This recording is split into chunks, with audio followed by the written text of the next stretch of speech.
Amahoro nongeye kubasuhuza abantu duhora turi kumwe kuri iyi channel. Ndabinginze kugira ngo mukurikire iyi platform nziza, platform ku by'ukuri iduha ama Litecoin y'ubusa, kandi murazi ko Litecoin izimvye cyane. Imwe iri kiragura amadolari 78, urumva ko ari amadolari menshi gumiduga ku mwanya. Sasa rero guys, ikintu ca mbere ukora,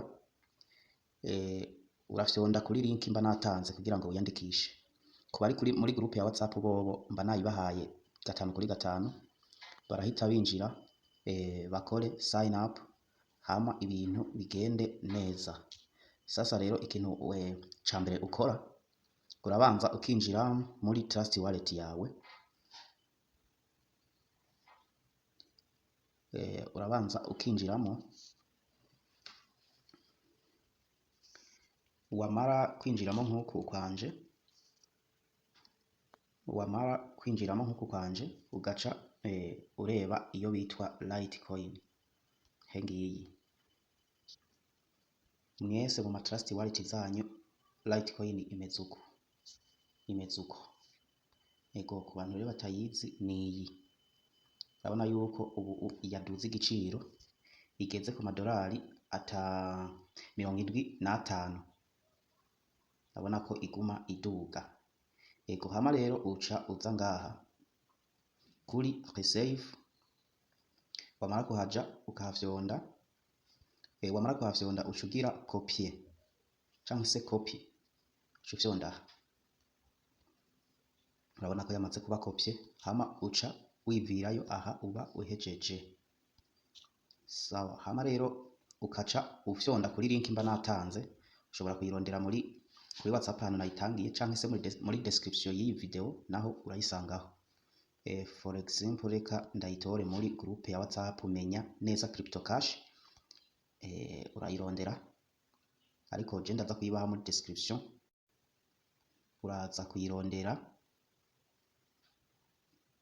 wamaze kuyironka niyo uca ufyondako. Hengiyo. Sawa, twagiye.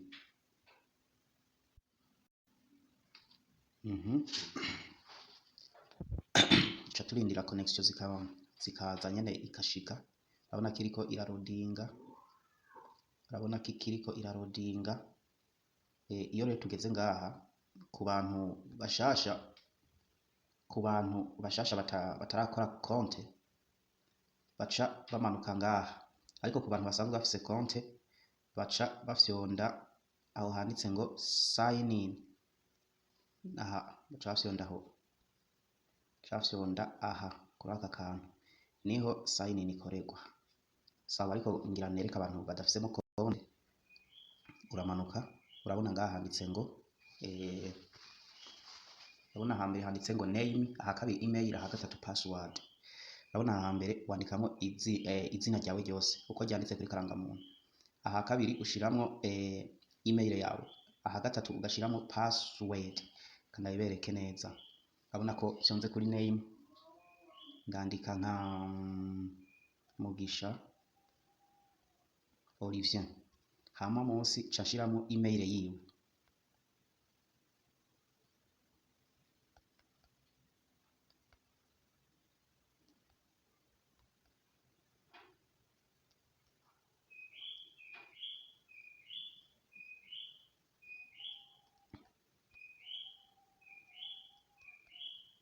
Okay, sasa reka mpindura izina, email ya Mugisha ntirikiraza neza, kangire Olivier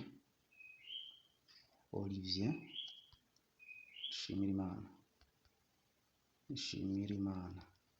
Sawa, urabona yuko yamaze kugira, cafyonda ngaha handitse ngo password nayo igizwe n'ibiharuro 8.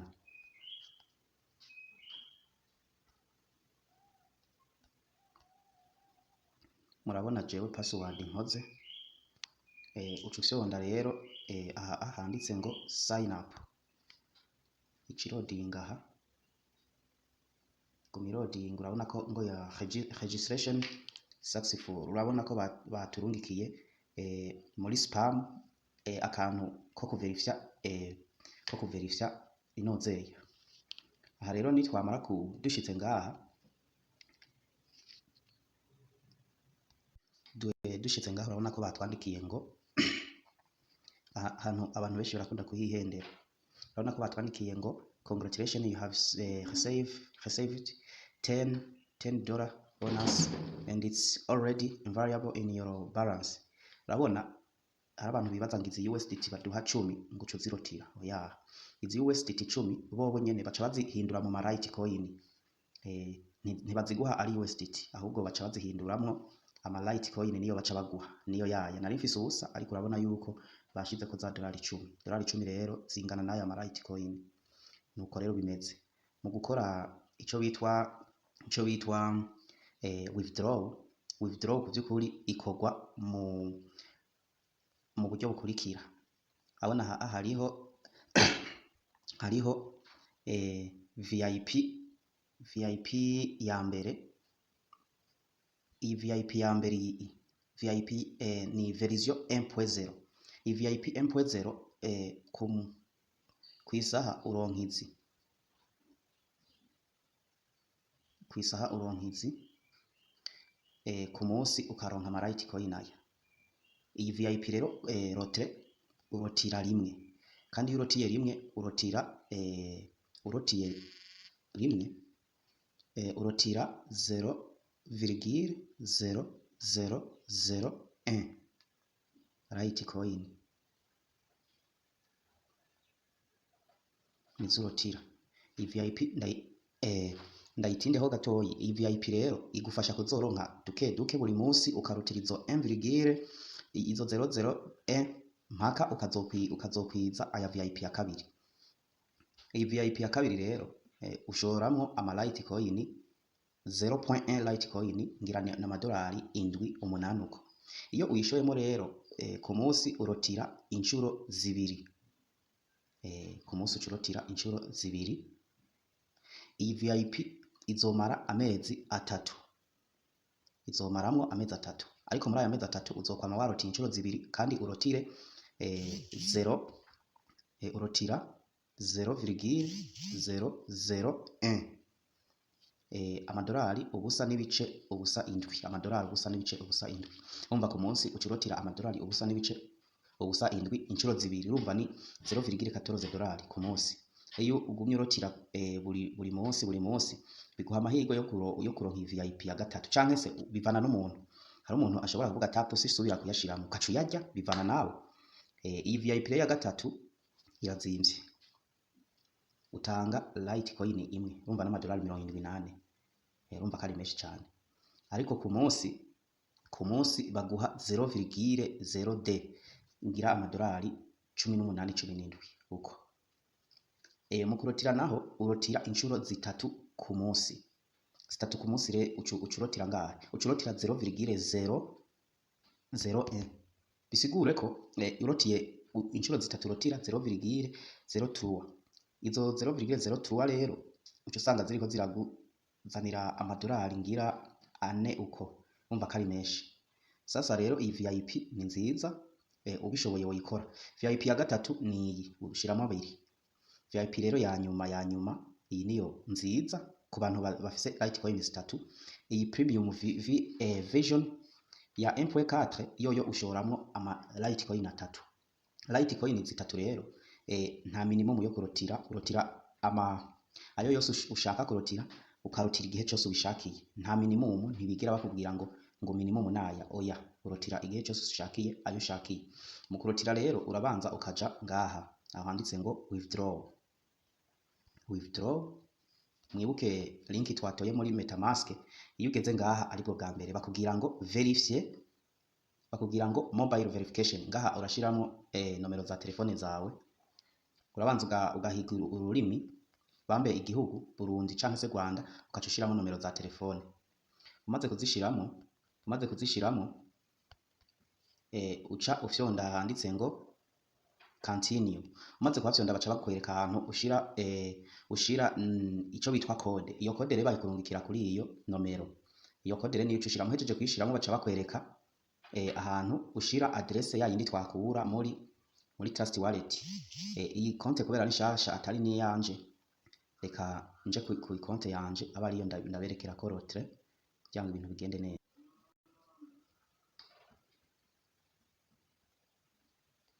sawa kubera nsanzwe ndabifisemo canja ngaha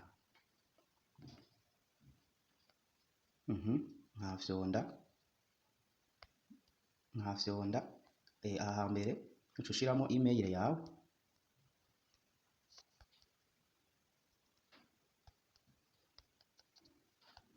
umara kuyishiramwo ahakurikira uca ushiramo password wamara kuyishiramo rero uca ufyonda aha kuri sign in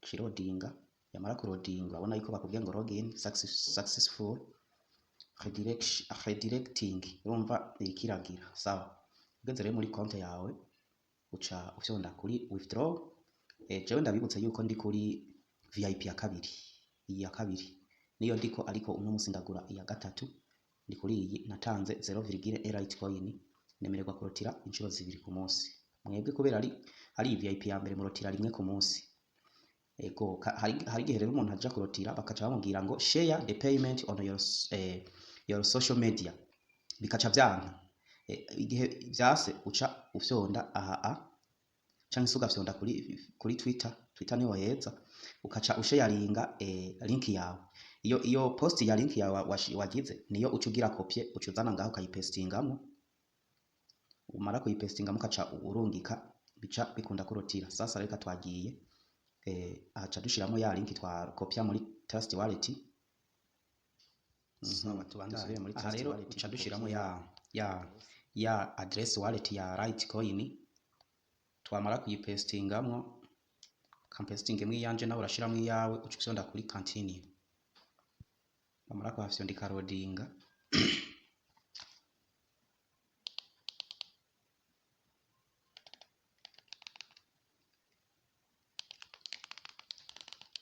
sawa aha rero baca bakubwira ngo do you want to withdraw larger amount for LTC update to version 1.4 no withdrawal minimum limit umba bisigure ngo aha bariko barakubwira ngo nimba ushaka kurotira minimum ushaka canke se nini shira update ko ishiramo ya version ya 1.4 utanga amara Litecoin 3 kugira ngo urotire igihe ushakiye na monta ushakiye ibi turavyirengagiza kuko ntayo dufise cha dufyonda kuri wave aha tuhafyonze urabona irikira loadinga turarindira iheze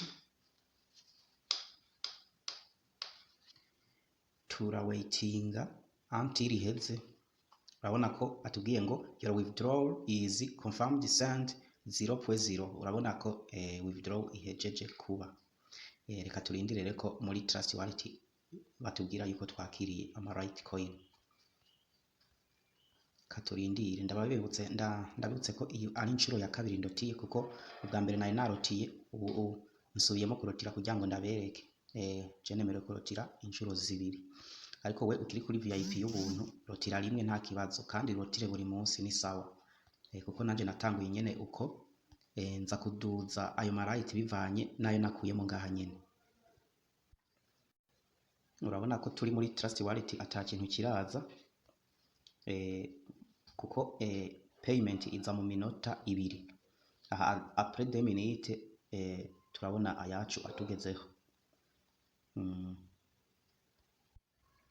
ego reka dutegereze turebe ko adushikira sawa urabona yuko tayari tumaze kuronka Litecoin 0,01 urabona ngaha hari 0,61 urabona bikwiye 60 byumvikane yuko kakamwe turotiye gashitse urabona yuko Litecoin izimvye igeze mu madolari 78.55 ariko umuntu ariko arakinisha izi Litecoin z'ubuntu sinumva kabisa rero ndibaza murabona ko kurotira bikunda gatanu ku kandi sawa mugire umunsi mwiza ariko nibutsa